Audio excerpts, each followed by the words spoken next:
Session focused on the detention camps here in Cyprus. We have three more speakers, and they have actually about 15 minutes to present their papers. And the first speaker is Shlomi Balaban from the University of Haifa. So, Shlomi, the floor is yours.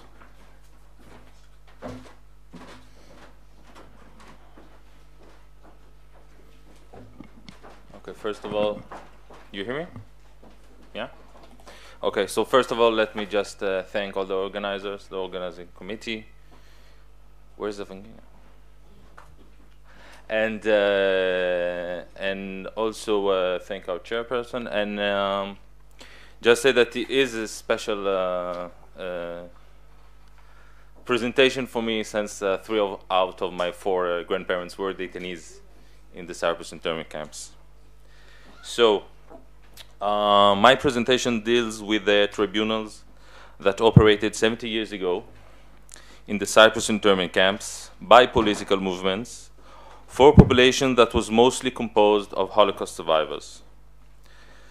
Those survivors living in a foreign territory found themselves surrounded once again by a barbed wire, only 70 kilometers from the promised land. The Cyprus internment camps community, although living in poor conditions, lived its life as a small autonomous society and had community institutions as in any civilized society. What I will talk about today is how this society, although living in harsh conditions, formed its own system of courts or tribunals, a system that was a manifestation of a proto-state self-perception. Unlike other community institutions that were operated by the JDC, as we heard yesterday, these tribunals were operated by the political movements and without, as far as I know, the awareness of the British forces. And another thing I want to add is that, as far as I know, they were not used as a political tool of oppressing the dominant labor movement opposition. And the reason, I will talk about it later. I will argue that the protestant perception and the politics of a pluralistic society are the main factors for that course of action, and the reason that all political movements were part of the tribunals, from the far right to the far left, from the ultra-orthodox to the communists.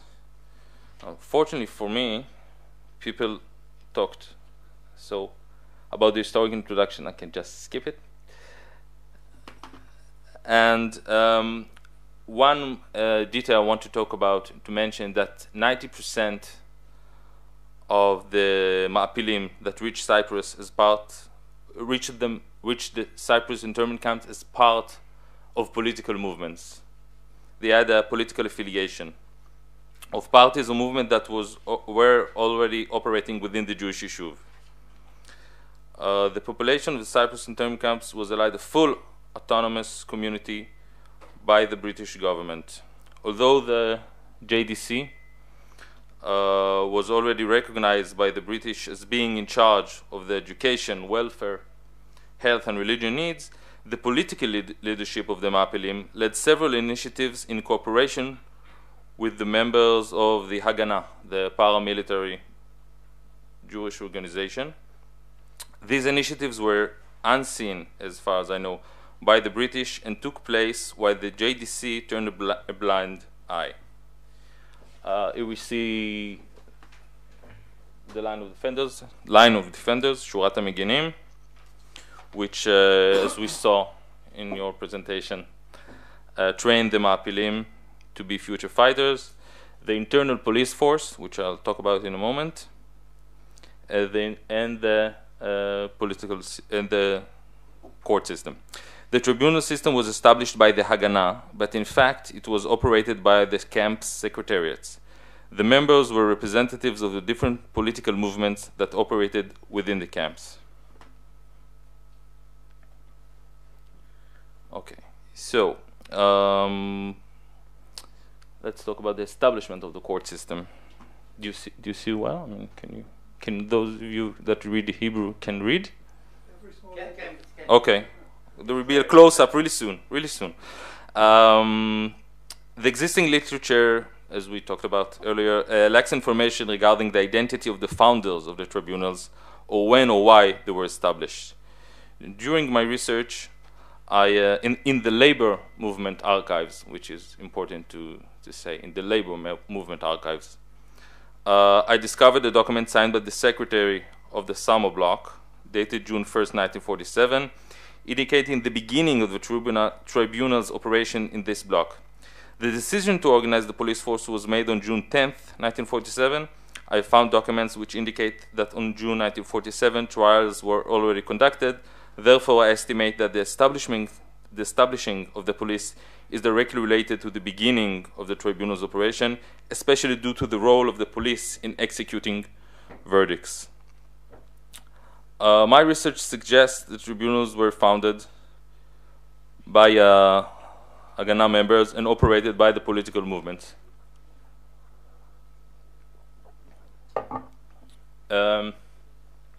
You can see in the picture, okay, it's supposed to work here? What is the Comrades Court? What does that mean? That was another name of the tribunals. You can see in Hebrew behind on the right, Mishpat Chaverim, and you can see, maybe you can, if you really intense your eyes, you can see Theodor Herzl. Okay, and here you can see the Ten Commandments.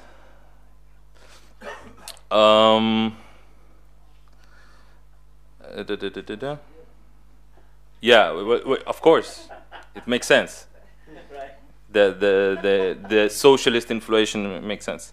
So now, let me just tell you that, as far as I know,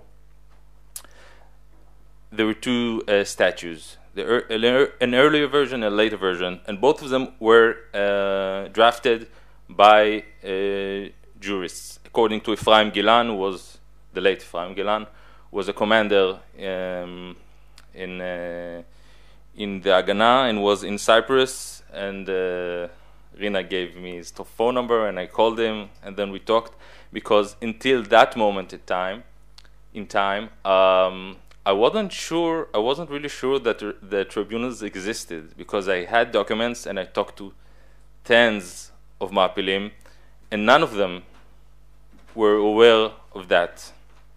They were aware of the political tribunals within the movements. None of them heard that, and then I talked to Ephraim Gilan, and Ephraim Gilan, of course, I established them. Let's talk. That's how I got here. Well, let me just talk about the purpose provision. In the first provision of the tribunal statute, the system was defined as the Commerce Court is an autonomous, legal, non-political tribunal whose objective is to keep the integrity, justice, and balance in the immigrants' relationships in the winter camps, respectively summer camps, in Cyprus. Now, the question is, why were they established? According to Ephraim Gilan, the demand for establishing tribunals came from members of the police force following a series of thefts. Now, he told me about a series of thefts. I also found documents about stabbing and other violent misbehavior, let's call it. Gilan argued that the rate of crime dropped dramatically following the establishment of the tribunals. And why were they secretive? I think that the role of the Haganah also explains the secrecy surrounding the tribunal's operation. This is a story of a common interest of the JDC, and a common interest of the Haganah, and a common interest of the political movements to keep the population inside the camps silent and calm. Otherwise, the British will come in and ruin everything for all the sides involved. Now,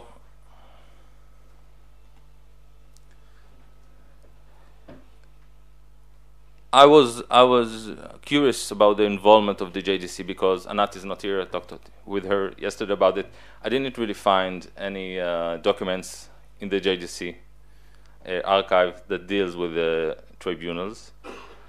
Although there was a certain incident I read about, and then I asked about a certain person, and I could not get access. And the minute I could not get access, I knew that there's something here. So as stated before, the JDC was the organization in charge of managing the autonomy of the camps. The two most prominent figures in this context were Moshe, Maurice Laub, here as a godfather in a bris that was in Cyprus, the head of the JDC in Cyprus, and Yehoshua Leibner from Kibbutz Ein HaShofet. Often the JDC had to defend the rights of the illegal immigrants, the Ma'apilim, and to represent them before the British authorities.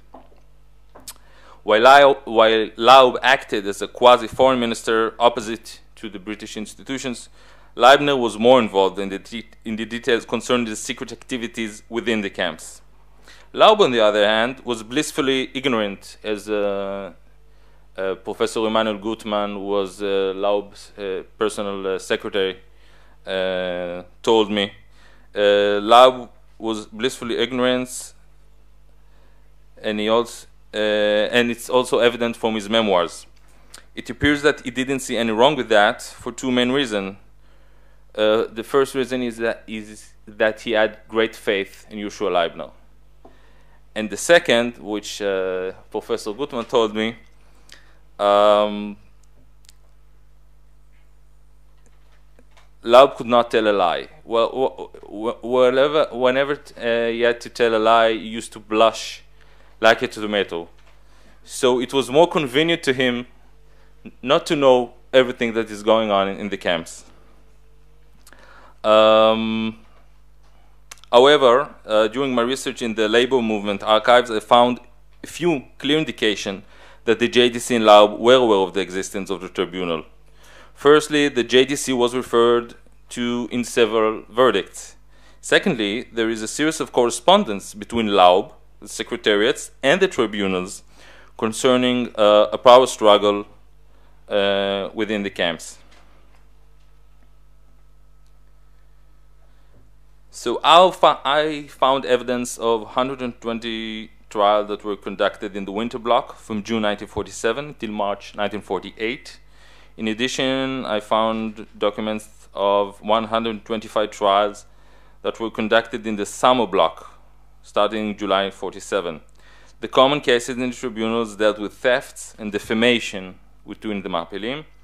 I did not find any document indicating that tribunals dealt with something the degree of a murder, although there was violence within the camps. As you can see, I have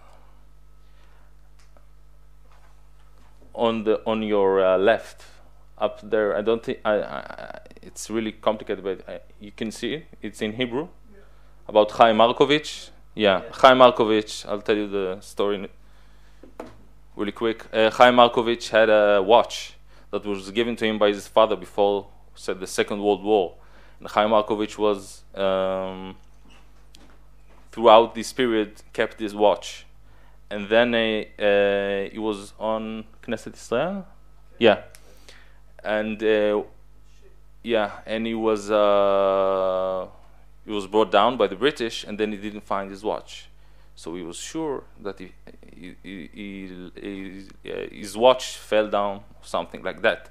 And then one day he goes to the canteen to buy something to eat, and the seller gives him something to eat, maybe with the left hand actually. And then you see, wait a minute, that's my watch. So somebody took his watch on the ship.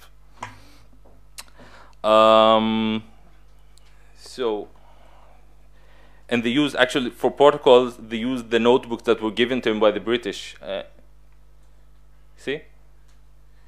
King George VI.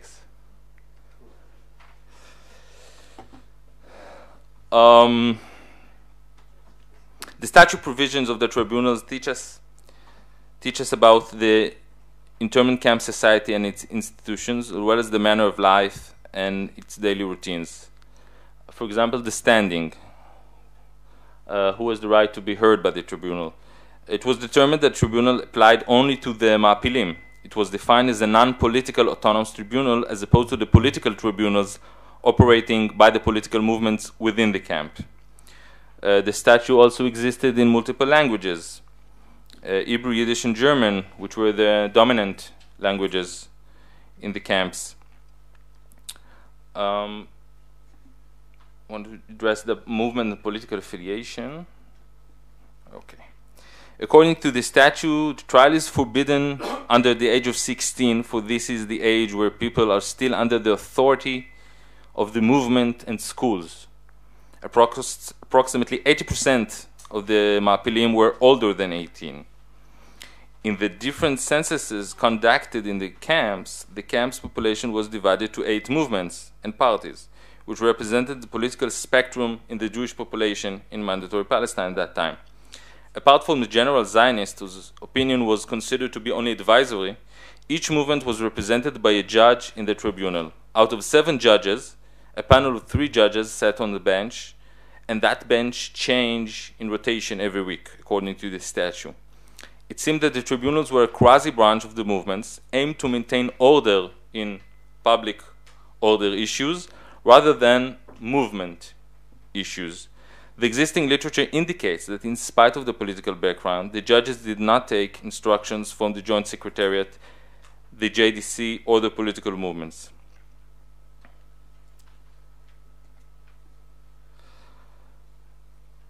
Let me just be clear, when I talk about pluralism in the courts, I mean pluralism in the sense of peaceful coexistence of different interests and political approaches.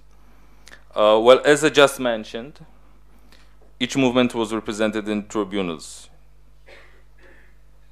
As far as the impartial judges, it doesn't appear that a misuse of power or authority was made by any of the judges. It seemed that the courts were taken as honest brokers by all movements. For example, Beitar members, a constant opposition to the labor movement, which its members were often involved in violent disputes, particularly with the Shomer HaTzair members within the camps. However, it's evident from the documents that Beitar members found the tribunals to be an honest broker in various cases. As for allowing the operation of the political movement courts, although the tribunals operated with indifference to the political affiliation of the Ma'apilim that came before them, I should mention that I am aware of a few cases in which members of political movements turned to the general tribunals and were denied access in answer that the political movements has jurisdiction over them and not the general tribunals. Now, I wish to suggest 2 reasons for the pluralism in the courts.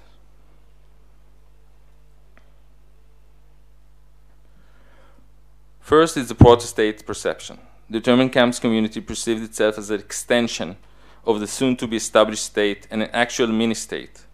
There are several examples of that. One notable example is in the preface of the Internal Police Statute that the Joint Secretariat is the authority and the delegate of a mini-state within the camps.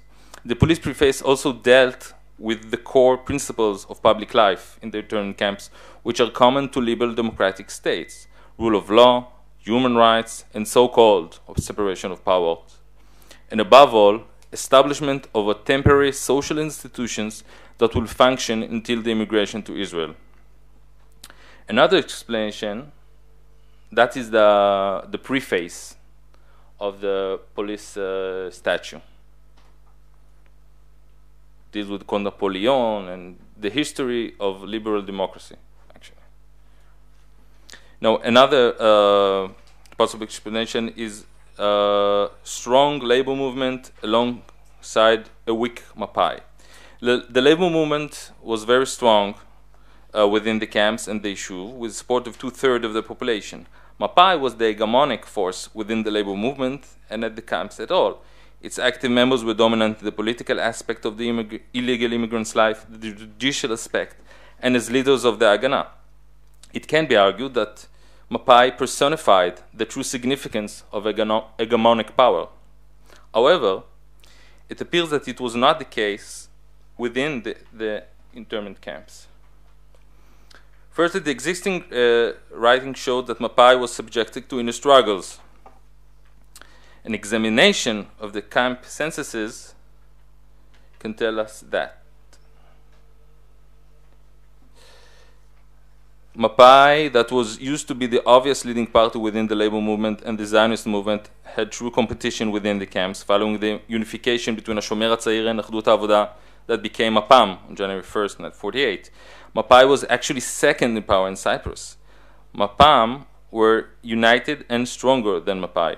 Those numbers are also interesting in comparison to the Israeli first general election we talked about earlier, that took place on the 25th of January 1949.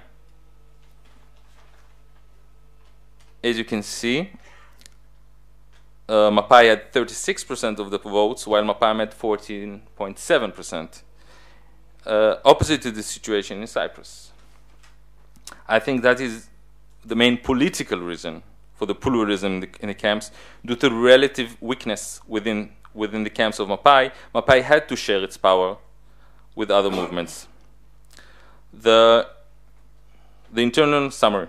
The internal tribunal system in the Cyprus internment camps, which was established by the Haganah, was an internal institutionalized and organized system, which was secretive to the outside world. This was a system of communal courts based on statute that was written by jurisprudence, a statute which reflected the illegal immigrant's life. The judges were representatives of the political movements that acted within the camps, thus deriving their jurisdiction towards the Ma'apilim, who lived in a politically organized manner.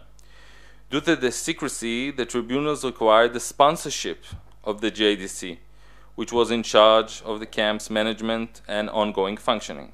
The JDC turned a blind eye to the operation of the tribunals, thus enabling them to act relatively free.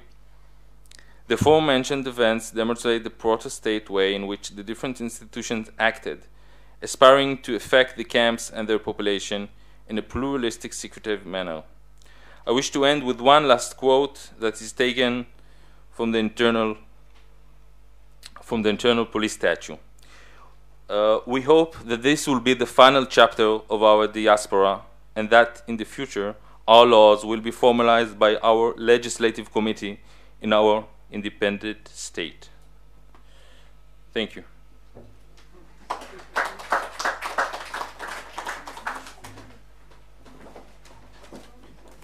I was on time. Thank you indeed, Shlomi, for your fascinating presentation and being on time. So we are moving to the next speaker, who is Professor Yitzhak Kerem from the Hebrew University of Jerusalem. Yeah, Professor.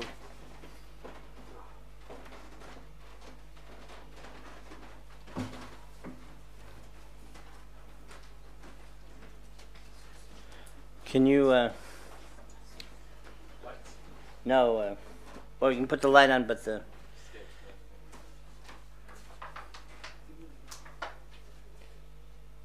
please step up.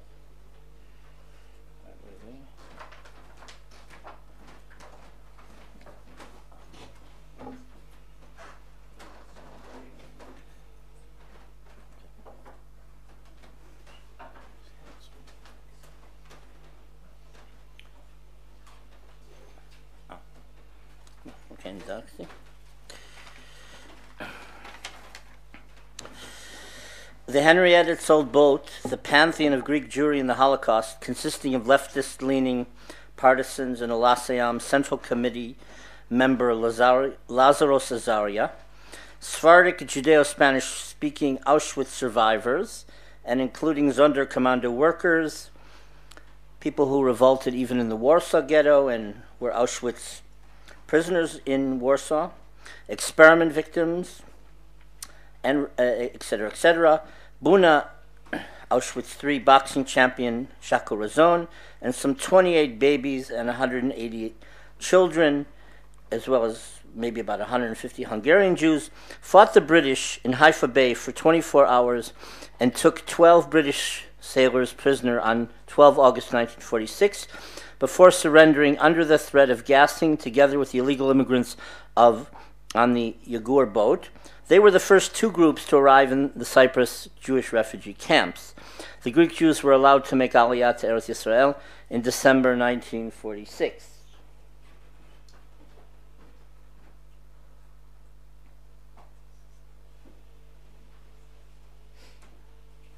You see that okay? All right. He's not related to the woman Razon. They have the similar last name. They're not cousins. They're not related at all.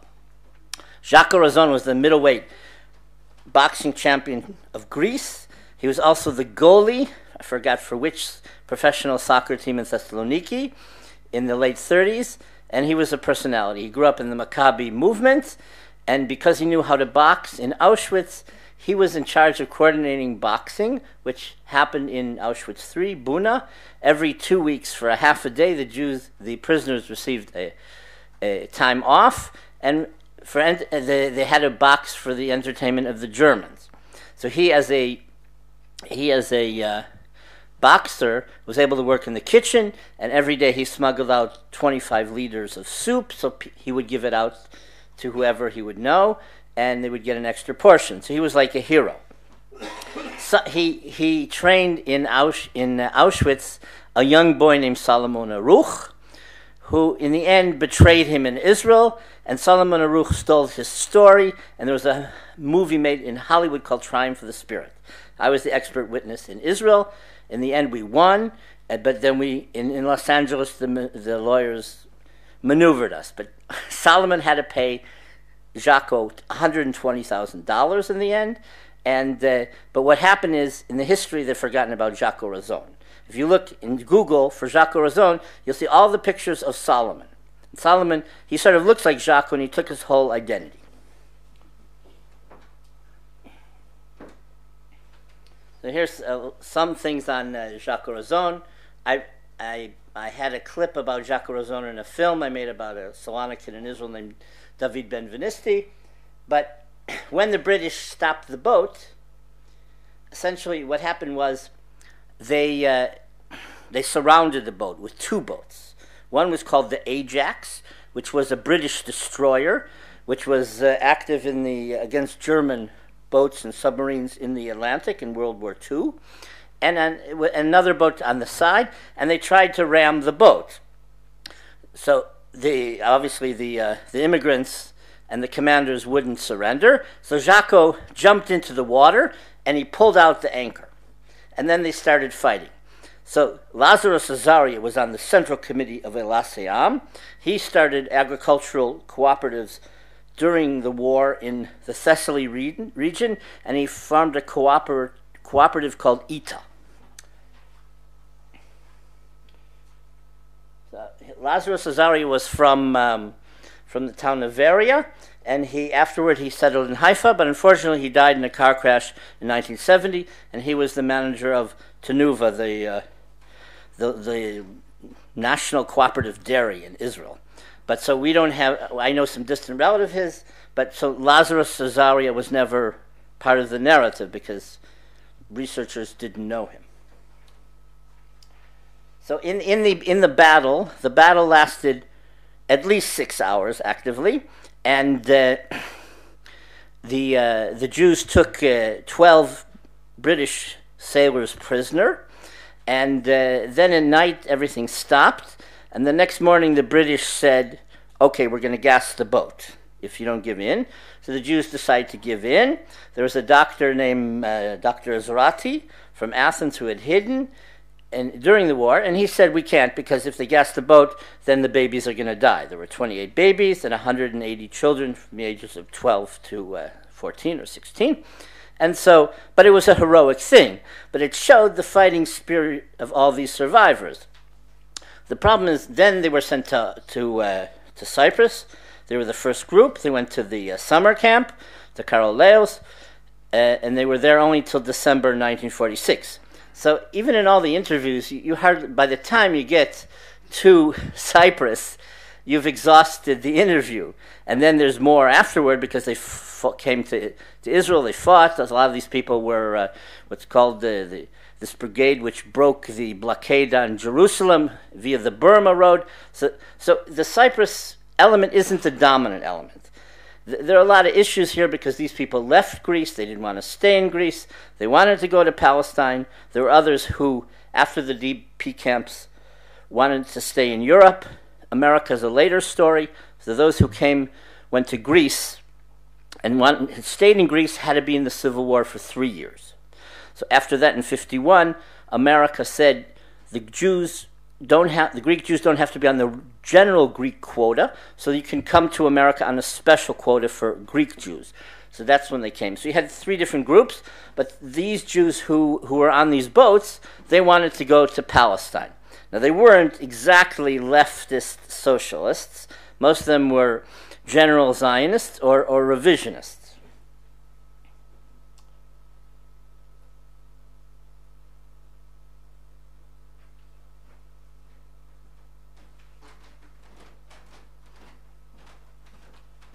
Okay, but in terms of the numbers, the dominant group of Sfaradim, or Eastern Jews, as we say, we call them Mizrahim in Hebrew. Basically, we're talking about North African Jews in this case.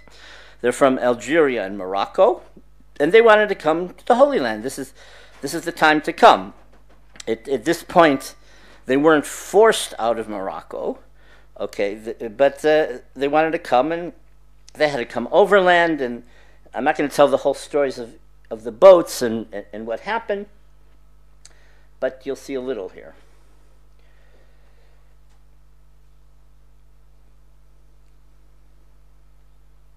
So this Yehuda Levi boat they also fought the British in the Haifa Bay, and the British also gassed the boat, but that motif is very popular. Many of the boats fought against the British before they were sent to Cyprus.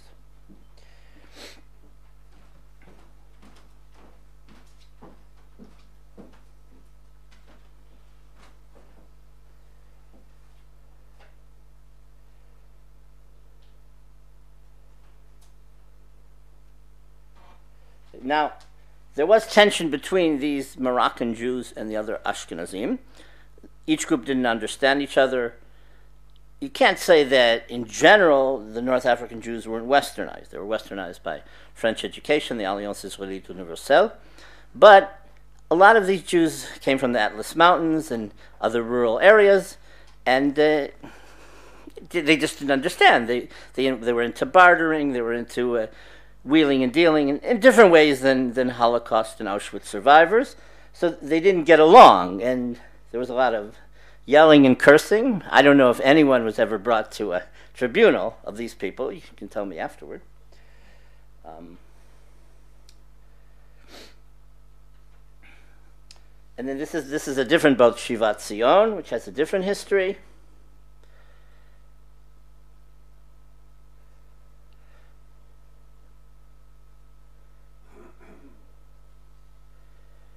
Now, but in total, I estimate the most of the Sfaradim came on the other boats. They came as DPs from Italy and France. After they were in Auschwitz, other camps liberated, then in DP camps, and then they went southward. There were many, many DP camps in Italy. Many of the boat owners and crews of all these illegal immigration boats were Greek diasporic Greek Orthodox who had been connected to illegal immigration since 1934, both recruited from the revisionist movement and from the Haganah.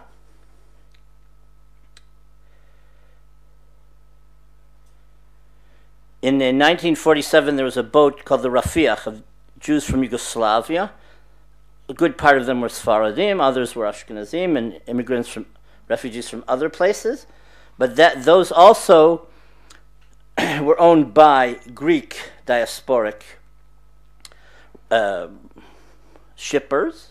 The Rafiach boat was owned by someone named Gaganis, and there were 2 other big families that had boats that, especially during the Holocaust, that they shipped illegal immigrants to Palestine. Some of these people were arrested. Some actually died. Okay, the Rafiach, for example, was shipwrecked on the way, and also remember the woman yesterday, the Hungarian woman who talked about the Henrietta Sold, talked about two boats. So one boat, the first boat the Henrietta sold, the motor ran out. The second boat got shipwrecked.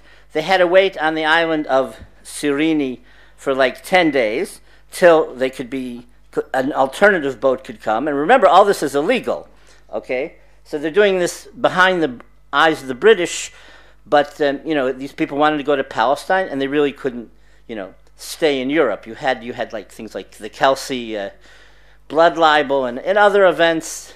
In Italy, people could stay. They weren't. They were refugees, but there wasn't anti-Semitism. But these people are homeless. They've lost everything. They're destitute. They're desperate. They're very feisty. So this was a woman on board who gave birth on the Shivat Zion, and this was like international news.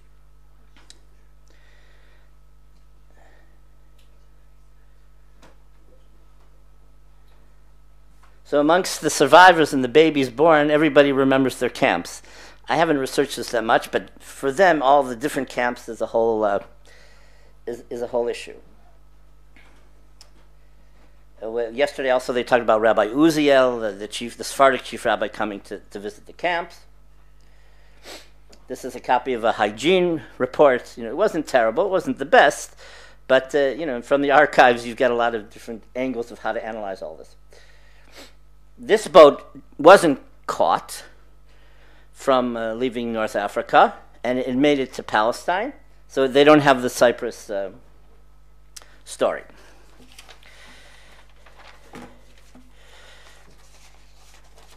Now, there was a man, a Salonican, he was a boxer before the war. In Auschwitz, he didn't box. His name was Solomon Rosa. He, in Auschwitz, saw from the other side of the fence in Birkenau that he saw his sister. So he just said hello to her. And of course the guards, said you can't do that. And so then the guards actually started beating up his sister. And so he retaliated, and the guards sicked the mean dog on him, and he punched out the dog. So when they saw that the dog had a bloody face, this had never happened, they let him go back to work. But his brother also was a tough guy, and he also punched out a German guard in a different time, and they executed him immediately. So after the war, he ended up in Salzburg. He married an Ashkenazi woman, and he was an arms smuggler for Beitar, and he got caught. And they sent him to Cyprus, to the DP detention camp, and they asked him what his name was. He wouldn't tell them his name was Rosa. He said, "My name is Baruch Ata Adonai," which means, "Blessed are you, God." So there were wanted posters when he escaped for Baruch Ata Adonai. He was destitute, he had no money, and he made it all the way back to Salzburg without any money, as a stowaway on boats. Now we have sitting here the son of one of the heroes of the assistants to the DPs from the Akel movement, the leftist communist movement, we'll call it, in Cyprus. His name is Prodomos Papavasiliou, and his son is sitting here. And the Jewish people are very grateful to the family and to his father, and the DPs from Cyprus are very, very devoted. I don't have time to go into the whole relationship between the movements, but all this started already in the 30s when the Haganah and revisionists, their movement was called also Afal Pi Chen, like despite it all. They initiated contact with the Greek movement. They needed the help of Greek officials in Greece to thwart or decoy the British, because boats already left from Greece at that point, after the Holocaust, 4 boats left from Greece. The second and third ones were caught. The people were sent to Atlit.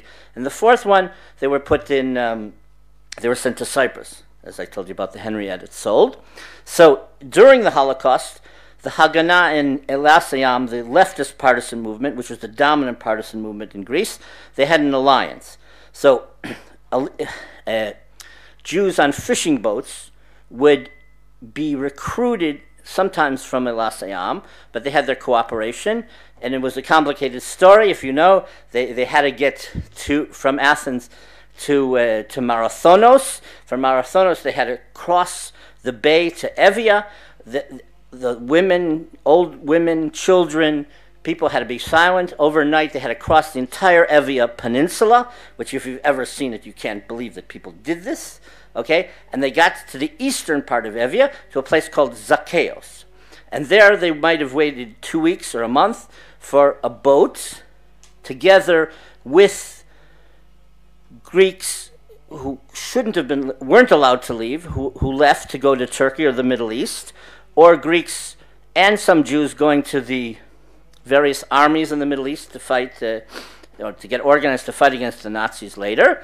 But the Jews, Elas Hayam let the Jews leave, but they didn't let the Christians. For example, the Haganah masked George Papandreou, Andreas Papandreou's father, as a Jew, so he could leave and join the Greek government in exile. So otherwise, as a Greek, the Elas Hayam wouldn't have allowed him to leave Greece because he was looked at as a traitor. One question I wanted to ask was in Izmir, when the Jews left Greece and went on these illegal boats, they went to Cheshmeh. There were buses waiting for them, and they went to Izmir. Sometimes they were housed in a local khan, and sometimes they were housed in a refugee camp with Greek refugees in Izmir, which you didn't talk about, but maybe afterwards in the question you can mention what all that was, and if those people stayed or they went on. And then they went to Aleppo, they were interrogated for 2 weeks, and then they went to Palestine. So all this is the introduction.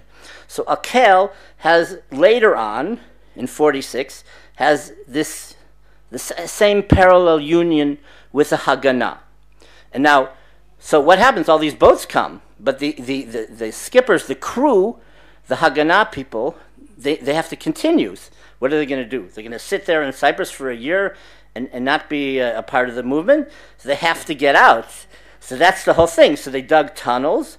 The Palmach, together with Akel, had a whole system. They dug 5 tunnels in camps so that people could get out of the camps. Then they were hidden by Akel people in caves. And then they got to the shore. The Famagusta, boats came from Palestine to pick up the crew and sometimes potential Jewish fighters. And that's the base of the cooperation. It was masked as a joint anti-British activity. Both movements are fighting for independence against British occupation. But I think in the end, most of it was cooperation to help the Jewish DPs in general, and then to get out of the camps as much as possible, to get the crews out of the camps.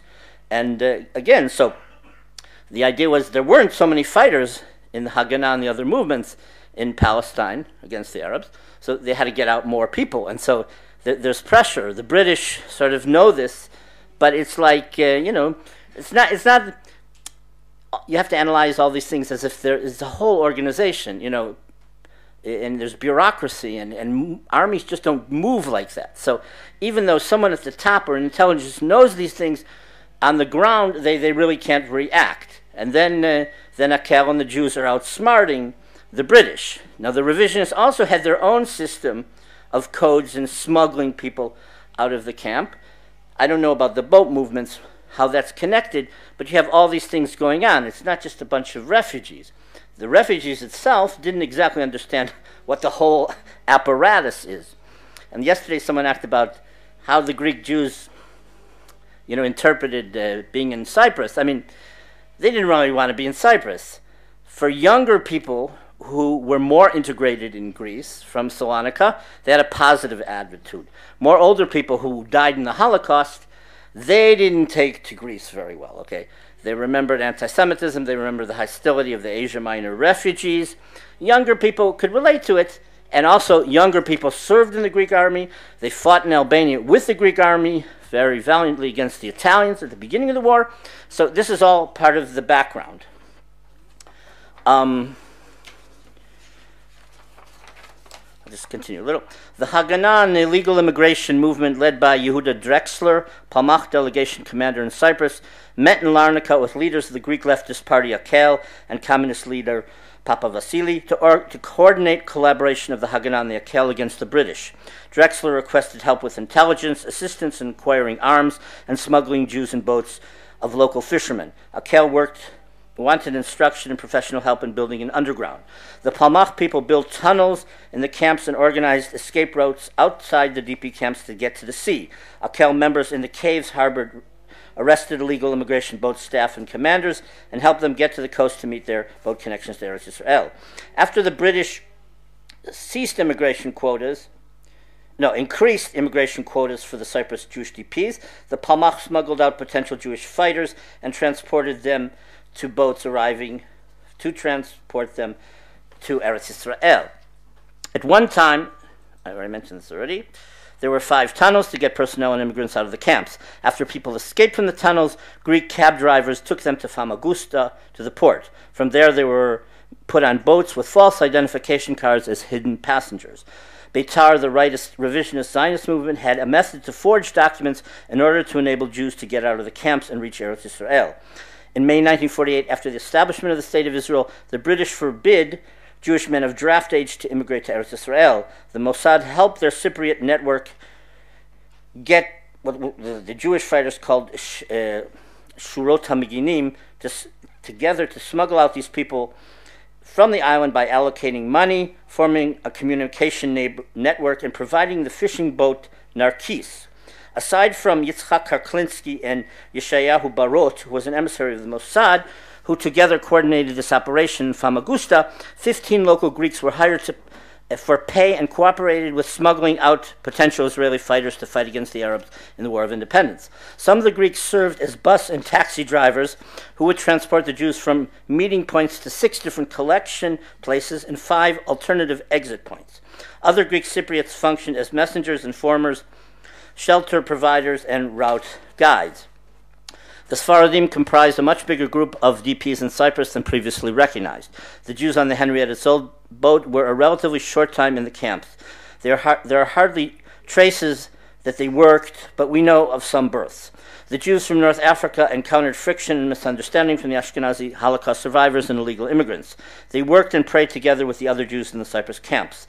Dozens of Sephardic Jews on many other captured illegal immigration boats were in Cyprus and have hardly been interviewed, and their descendants have not yet come forward. The Jewish cooperation with Akel is the continuation of the cooperation between the Haganah and the Histadrut Labor Foundation with the Greek people and the leftist-leaning Elasayam network, which helped in illegal immigration, supply of boats and medicines, and supplies to the partisans in occupied Greece.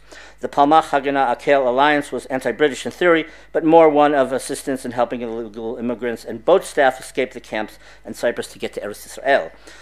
Prodemos Papa Vasiliou and his Akel comrades became the true friends of the State of Israel and the Jewish people, and only in recent years have the babies born in Cyprus initiated a bond with the Greek Republic of Cyprus. Thank you.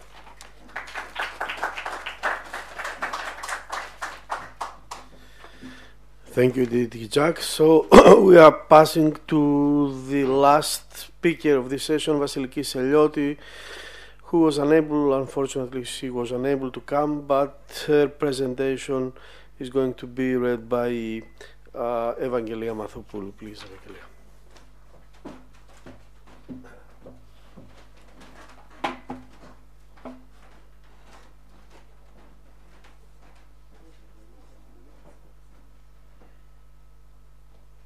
Unfortunately, I can't answer questions, but this is an excellent piece of paper on the publicity of the Jewish camps in Cyprus by the local press. The ordeal of the Jewish refugees of Europe that are taken to Cyprus by force after the war is not but a small break in their epic journey towards the establishment of the State of Israel. During this break, their fate for a while touches the post-war history of the Greeks of Cyprus. Naturally, this temporary situation will get the attention of the Greek Cypriot press of the time, with which the British administration had been very tolerant after the war, in spite of the strict legal measures that restricted the freedom of expression on the colonized island. This very loosening of the restrictions allowed it to expand its topics, and thus the columns of Cypriot newspapers soon report local matters as well as international news. On this basis, the contents of the Cypriot press will be enriched from 1946 to 1949 with news and comments related to the camps built by the British on the east side of the island to detain the Jews. The most important period on this matter was the second half of 1946, from August until December, as that is when the infrastructure of the camps is constructed and their operation begins. This is the reason why at this time we come across the most frequent related reports in the press. The first article is published on the 4th of August 1946 in Eleftheria, one of the main newspapers issued across the island.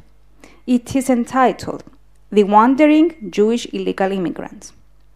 Following this, when referring to Jewish people being transferred to the island, every single newspaper calls them illegal immigrants, placing the word illegal in quotation marks to indicate their doubts about the official position of the British on the matter.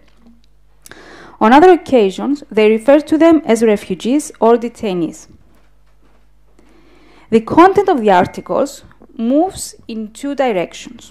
One looks inward, at the camps themselves, and the inmates who reached the island on 14 August 1946. The reports from the port of Famagusta, where the British ships arrived with the detainees, inform the public not only about the draconian safety measures by the British, but also about the especially high spirit of the Jews, even though they look haggard and ragged. The youngest of the Jewish refugees bravely shout anti-British slogans, comparing British policy to that of the Nazi. I quote, "White paper down. Attlee is just like Hitler." Others show the indelible marks they got in the Nazi concentration camps, and then point to the direction of the new camp that awaits them. The conditions of their detention are later described graphically. Reporter Antonis Farmakidis of Kypriakos Typos newspaper will describe his experiences in a heavily emotional article. I quote, "The high barbed wire fences, the fully armed grim guards that surround them, as well as the whole scene that resembles a burned jungle, everything as we approach gives the impression of a big menagerie where dangerous and bloody-thirsty wild animals from Africa are kept, not human beings. Such sight causes undefined feelings that make your heart wrench." End of quote. Despite the efforts to secure a satisfactory quality of life for the Jewish detainees, as well as the valuable contribution of joint that supports them physically and morally, the constant arrival of more refugees, 5 times the initially predicted number, continuously deteriorated.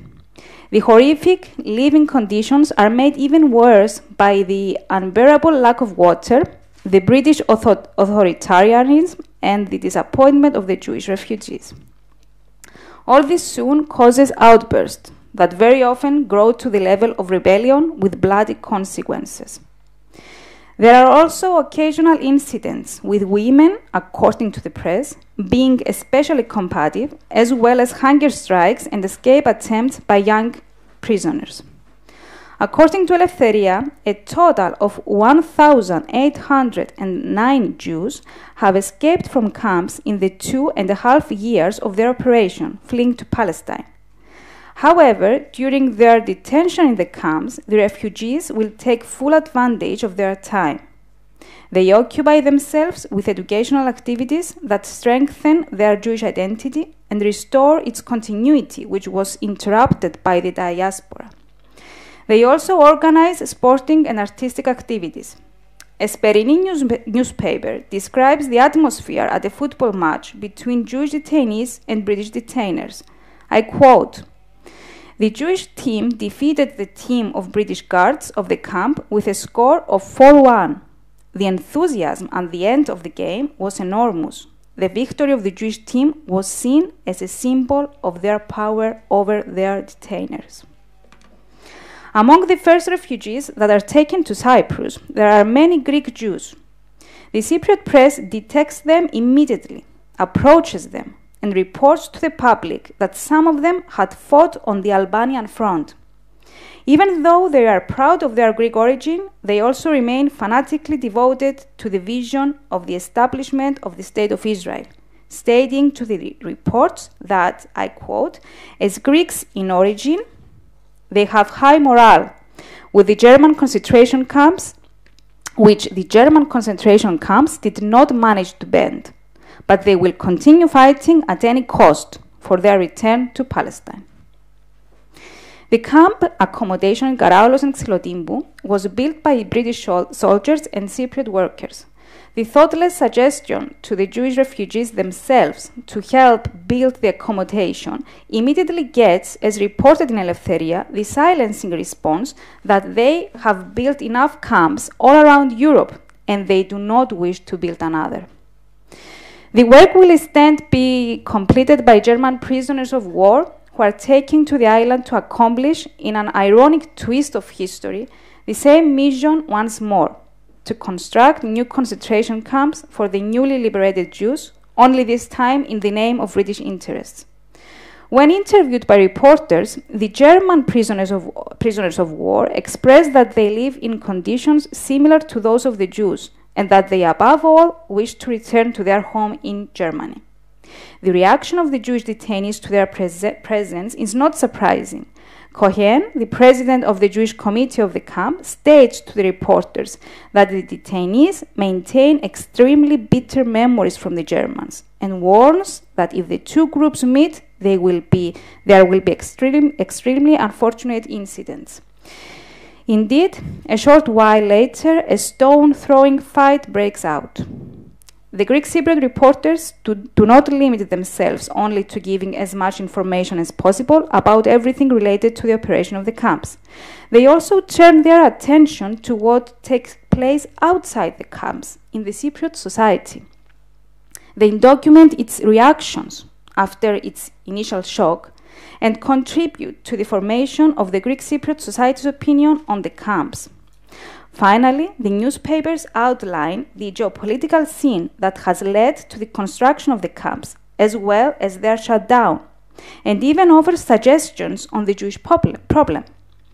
One such article is the one published in Apostratos newspaper, expressing the opinion that each Jew has the obligation to remain in the country that raised him and fight for equality and the elimination of racial discrimination. Another publication, after comparing the Zionist idea to the legend of the Marble King, condemns both the victimization of the Jewish and Arab people, as well as that of the Cypriot people by the British imperialists, ending with a call to protest against the government. The first scattered publications mostly form questions rather than give information, while the feeling expressed are mixed. On the one hand, there is moderate sympathy for the unfortunate victims of the Holocaust that are now refugees, but on the other hand, there are also serious concerns regarding the risk of further downgrading the people's quality of life. The main questions that cause concerns are two. How many refugees will come in total, and for how long they will stay? The answers to these questions are important to the Greek Cypriot community, while its national movement seeks the union, otherwise Enosis, of Cyprus with Greece. Within this context, it is of vital importance for the Greeks of the island that the demographics are not threatened. The British administration is already using the Turkish Cypriot community of the island in a divide and rule strategy in its attempt to weaken the Enosis movement. The sudden introduction of a new community of a different national and religious nature would create new complications and would further weaken their attempts. Faced with this possibility, and while the newspapers are following and publishing their views, all local bodies, namely the church, right and left-wing parties, trade unions, and municipalities, unanimously agree. They all disapprove of the presence of the Jewish refugees, as it threatens the national visions of the Greeks of Cyprus as well as their financial survival. Thus, speaking for everybody, the head of the Church of Cyprus states, I quote, "Cyprus is a Greek land, and it is destined to welcome Greeks. Jews have their home in Palestine, and England is obliged to take them there, where they themselves wish to go, as soon as possible. It is only fair that each country belongs to its children." End of quote marks. In spite of their statements, all bodies ensure that their position is not guided by anti-Semitic feelings, and indeed there is no racial prejudice expressed in their statements. The people of Cyprus did not have the chance to be exposed to the culture of the anti-Semitic hostility that was spread throughout Europe before, during, and even after the war. But of course, this does not mean that the island was completely free of such notions. Furthermore, on this basis, both Greek Cypriots and Jews are faced with the same historical unresolved issue, their own national restoration. For the former, through the enosis with Greece, and the latter, through the establishment of the Jewish state in Palestine. And of course, they both find the same obstacle blocking their way, the military interest of the British who control both Cyprus and Palestine. The statement of a Greek Jew from Thessaloniki, as documented by an Exartitos newspaper, speaks for itself. I quote, "We are Greeks just like you. You are our brothers. You seek to be united with Greece, and we seek to return home to Palestine." His position will be published in the most formal way when the left-wing newspaper Kypriakos Typos brings the voice of the detainees themselves to the ears of the people of Cyprus. In October 1946, a letter manifesto is published in 2 parts containing their positions. The letter is written in Greek and signed with the initials LA, that probably stands for Lazaros Azarias, a Greek Jew leading figure of the first detainees in the camps. After enlightening the public opinion on what Zionism is, in it, the refugees also referred to the possibility of their permanent stay on the island. I quote, "We wish to ensure the people of Cyprus that we would never contribute to such plans that are a long way from our true desires and wishes. In no case we will agree to stay in Cyprus." Their honesty is immediately confirmed by their aggressive protests against their stay on the island, which proved in practice that they had no intention of following the British plans. The passion that they showed during these protests will even lead Antonis Pharmakidis to refer to them as the free imprisoned, paraphrasing the emblematic for the Greeks work of Dionysios Solomos, the free besieged. Inevitably, the unwilling tolerance to their unexpected presence on the island will turn into a warm understanding, and the spontaneous feelings of sympathy from the Greek Cypriots will now freely take the form of in practice solidarity, which will be welcomed with gratitude, and when the opportunity is given, will be repaid warmly. If there is one area of disagreement between the local bodies and the press, it is only the degree of sympathy towards the refugees. It appears that the more the political view relates to the left, the warmer it grows towards the Jewish refugees. And the further one goes towards the left of the political spectrum, the more actively the solidarity towards the refugees is expressed. This picture is outlined on the political confrontation reported by the press in relation to how decisively the removal of the refugees is demanded. The situation reaches its peak when Sokratis Loizidis, a member of a right-wing party, publishes an enraged article accusing the left-wing mayor of Nicosia, Ioannis Kliridis, of political self-interest. Kliridis had previously stated that out of sympathy to the unfortunate Jewish people, we will once again be put behind barbed wire fences. He will not protest against neither their numbers nor the duration of their stay. Having soon realized that the problems caused by the presence of Jews are not because of the Jews themselves, the Greek Cypriots do not target them. They quickly come to understand that the refugees on the island are not but yet another victim of international and especially British politics, just like themselves. So the receiver of their objections will always be the colonial administration and the British government, the ones who really truly to blame. I quote, "Our people are suffering. Who is to blame? Is it the Jews? The Germans? It is none other but the head. The head, the bad head, is the source of all evil, and the head is the government who cares about nothing. The government that left everything at the mercy of God and of the Foreign Office." End of quote mark. This extract is taken from an article in Grammata newspaper. And to sum up, the camps where the Jewish refugees were detained in Cyprus will be permanently cleared out on 9 February 1949. The last publication related to them on 27 April 1949 in an Exartitos newspaper talks of the refugees' restoration and incorporation problems in Israel. The departure of the last refugees puts an end to the press reports related to the camps. Looking back at these reports, it is obvious that the publication of the Cypriot press of the time creates a coherent narration of the experience of the British camps on the island, an experience that is presented as equally Jewish as Cypriot. And if the press was under the impression at the time, and even the satisfaction that it was reporting something temporary, it in fact saved it for the duration of history, by offering this post-war ordeal that took place in this difficult neighborhood of the Eastern Mediterranean to the memory of history.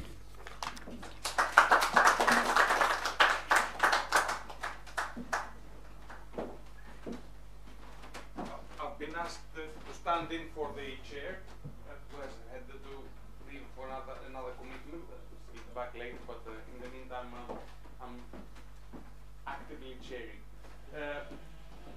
So we cannot take any questions for Ms. Seliotti, who's absent. So questions for the other two speakers.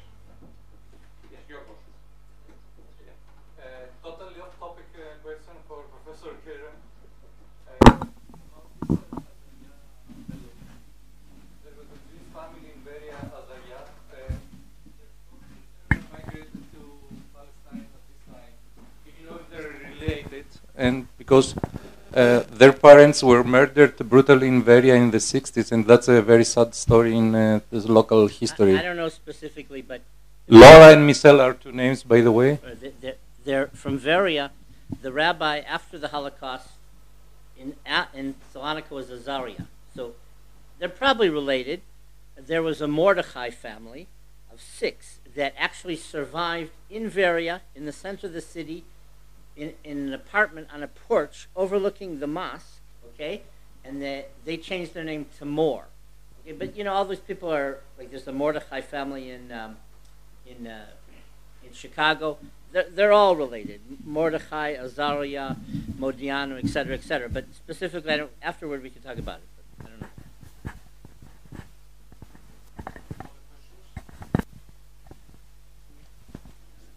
Hello. One question, please, for Shlomi, excuse me.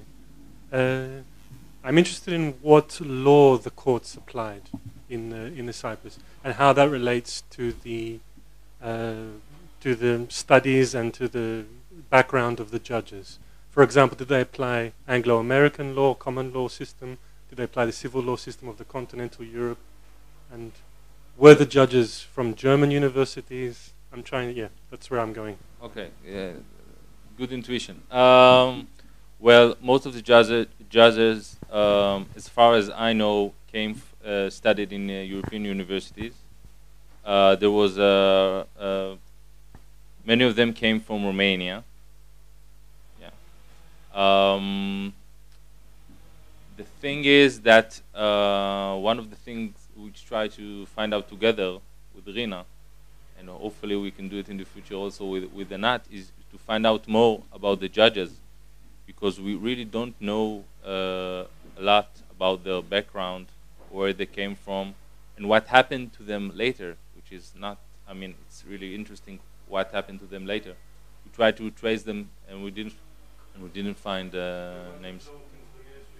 Not that we found, and we tried different names, you know, to try to make it like Hebrew names. We didn't find. No. Could it be possible they didn't have any legal training in university at all? Well, that is also a possibility I thought about, but I think that the biggest influence on the Cyprus internment camps was the DP camps in Europe. I have a friend that writes on the subject. Her name is Rivka Brot. My dear and brilliant friend, Rivka Brot. Everything is documented, right? My dear and brilliant friend, Rivka Brot. And there is, I mentioned during my presentation that there were two versions of the statue, earlier version and later version. I do believe that the later version has something to do with the influence of those who came from the DP camps, since it's almost identical.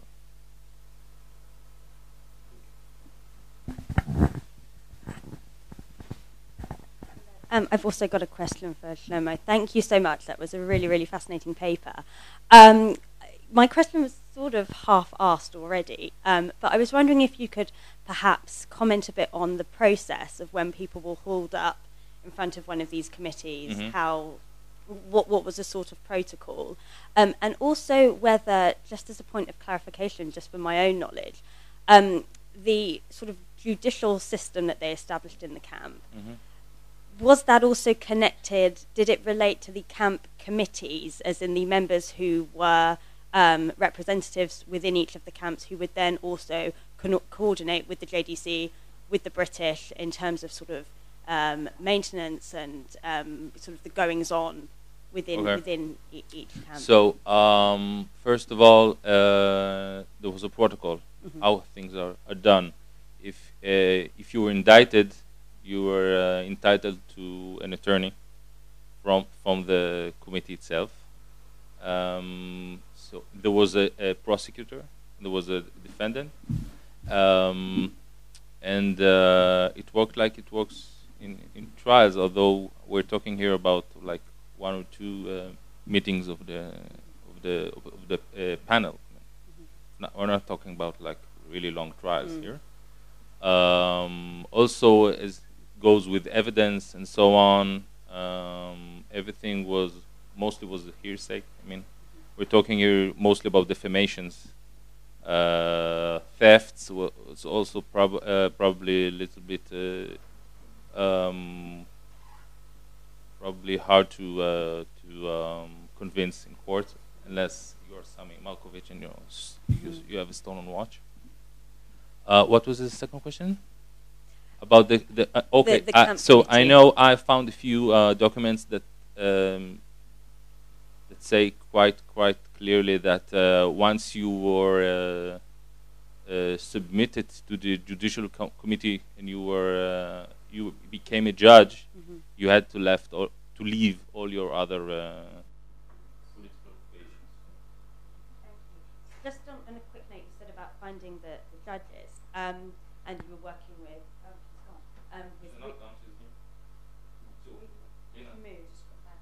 Oh, she's just moved back. Okay. Sorry, she was sitting there a moment ago. I know in a lot of the published oral history testimonies, Shoah Foundation, USHMM, and so on and so forth, some of the internees speak about family members, and I know I can think of a few interviews on the top of my head where people mention that their fathers were judges.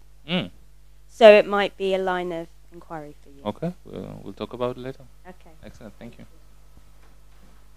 Other questions? Were there any women in the Excellent question. You know, I worked, while I was working on this paper, I could suddenly hear my 6-year-old daughter, and what about the women? No, I didn't find any evidence. No. Sorry to say that, but no. It's a men's issue. And would women put on trial, or mostly men also? Uh, as far as I remember, well, there is one prominent. Maybe you want to talk about something.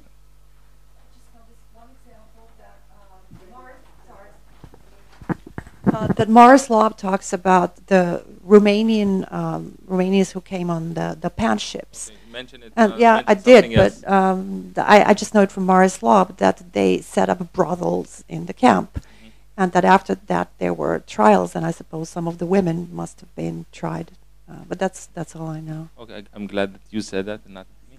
But there was I mentioned the power struggle within the camps between the JDC and the movements. That's got something to do. I wrote about it in my thesis. I just don't have enough time today. There was a nurse that came from Hadassah, and one of the indications that the JDC was aware of the Comrades Court or tribunals was a few letters from Laub to the courts. She misbehaved. She showed a little bit chutzpah to one of the doctors. I have no idea. But I think I hope I don't misquote, but Laub said she's been nothing but tourist since the moment her foot stepped down on the land of Cyprus, and they decided to indict her. And he wrote in a letter to them, "I told you before," which means it's not the first time. You have no jurisdictions over workers that come from Palestine. You have only jurisdiction on Ma'apilim. Okay? Illegal immigrants. I'll use my chair.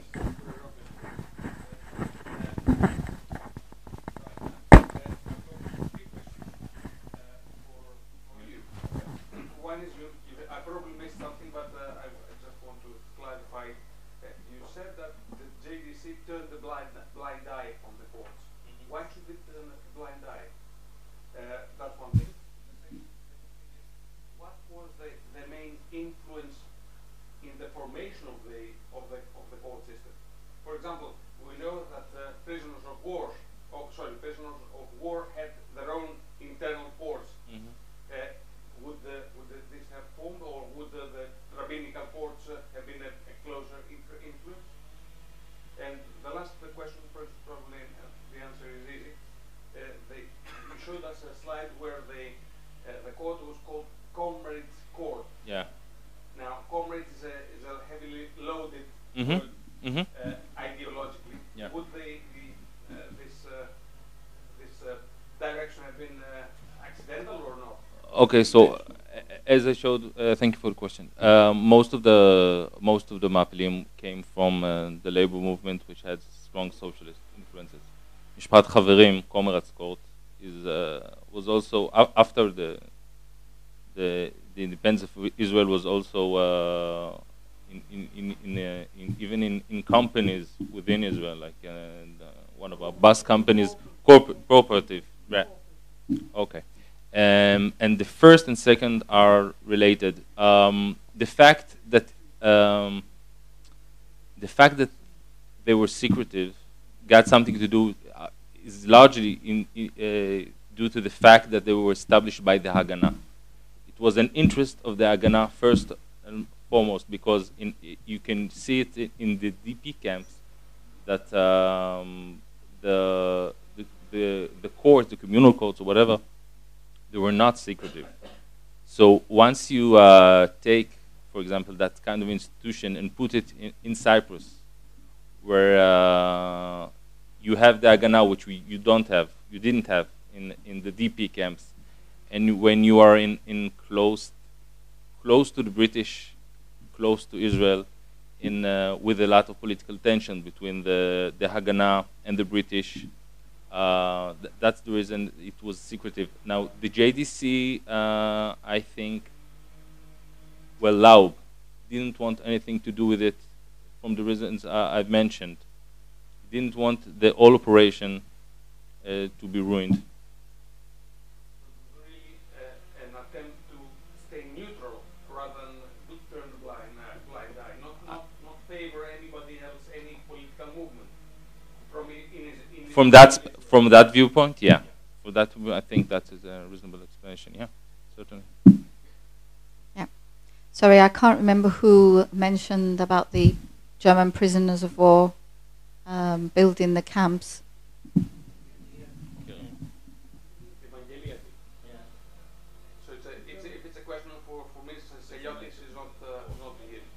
Well, what's the question? Well, the question was, if anybody else knows, how were the German prisoners of war allowed to move freely outside of their camps and into the villages, especially my village?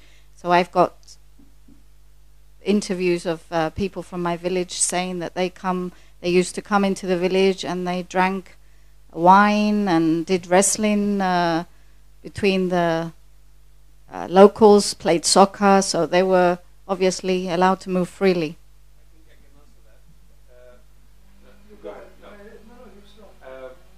I think I can answer that. It was the war had ended. These people were technically prisoners of war, but because they hadn't been repatriated. But they were really free people. Nothing more than that. The British didn't very much know what to do with them. They didn't have the shipping capacity to repatriate them, and they were trying to use them as best they could. The people from the German POWs were shipped from Egypt to Cyprus, specifically for the creation of the camps. Sorry, go ahead. From Egypt. They were prisoners of war that were left over in Egypt, Soldiers in North from Africa. Exactly. Not necessarily Nazi criminals. No. Okay. If there's nothing else, I think we can go on to the next stage, which I think is the coffee break. Am I right? We have to be very strict with the time of 5 minutes, 5-minute coffee break. Yeah, we have given you another 5 minutes before that, which was more than that. So please, let's stick to the time scheme.